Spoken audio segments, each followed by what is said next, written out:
Last time we talked about the swarm of behaviors. Now, what do you do with all of those behaviors that you collected? Well, you create this grid and you separate those behaviors into the things that you know you won't do, or in your heart that you don't want to do, and the things that you will do. That's two ends. And then the ones that will have high impact and the ones that will have low impact on getting you to the behavior that you're trying to get. Take those behaviors and kind of sort them into the appropriate square.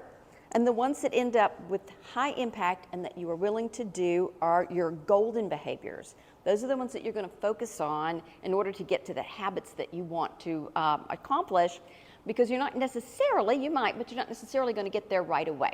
What you want to do is think about the easiest things you can do that will get you toward in the direction that you want to move. Small moves are better than big moves. They're much more easily achievable. Just human nature to try to avoid pain, and if it is something that is easy and simple, you're much more likely to do it. The most consistent you can be with these practices, the better you are. Consistency is key.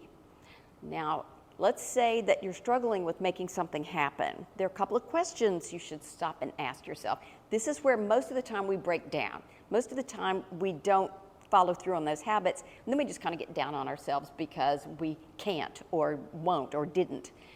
But instead, step back with that scientific perspective in mind and think, what is so hard about doing this activity? And then what would make it easier? So let's say you want to make a habit of eating breakfast and you keep sleeping later, or for whatever reason not following through on that intention.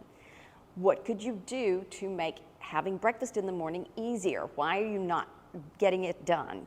Maybe you just don't have the right tools, like maybe you need something that will help you make it faster. Maybe you don't have the right recipes that you can do quickly or maybe ahead of time. Make those changes tiny, little things. Maybe you need to just decide to get up earlier in the morning. But whatever it is, try to figure out, deduce what is getting in your way. Now let's talk about anchors. This is one of the most important elements of habit change, finding the right anchor. Anchor habits are the things that prompt us to do other things, and all of our behavior is essentially prompted by some sort of anchor, if you think about it. So a good prompt is something that you can connect with this habit that will assure that you get it done. And there are three different ways that you can set up those prompts. One is called a person prompt, and that is, I've got to remember to take the trash out the night before I know it's going to get picked up. Well, that might or might work, because that tends to be dependent on motivation, and we know that motivation's not reliable. Another kind of prompt is a context prompt. Let's say that you put sticky notes out to remind you to take the trash out. Or, I've used this trick, move your ring to a different finger so that it's always feeling a little bit awkward. It kind of nags you or reminds you that you need to do something. You could send yourself a text. You could send yourself an email. All of those things are very situational and not particularly tied to this new habit. And that's why anchor habits, anchor prompts are the key. So you find something that is intricately tied to the activity that you want to do. Let's say you want to remember to floss your teeth every night after you brush your teeth. Then you start out by saying, after I brush my teeth, I will floss my teeth. Now, let's talk about that a minute. You can break that down into a tiny habit and say, I really hate flossing my teeth. I know I need to do it. Do I have the right kind of floss? Do I have the right tools? Is there some other kind of floss that would make this not so arduous and unpleasant? Or maybe you just need to say, I'm just going to floss one tooth. That's all I'm going to commit to.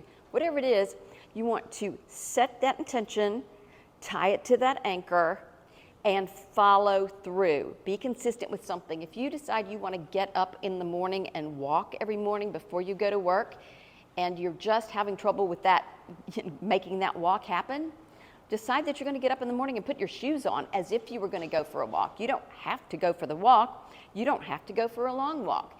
but you want to have that consistency moving you forward so it starts to be ingrained in your behavior. You want something that is a good fit. You're not going to say, when I finish breakfast, I'm going to go clean the garage. But you might say, when I finish mowing the grass and I'm putting the lawnmower away, I will clean the garage. You want those activities to be very specific. You're not going to say, after I pour my coffee, I will do this. It's going to be after I set the coffee carafe down, I will do it. Make it very specific, very consistent, and you will be amazed at how these habits start to become ingrained.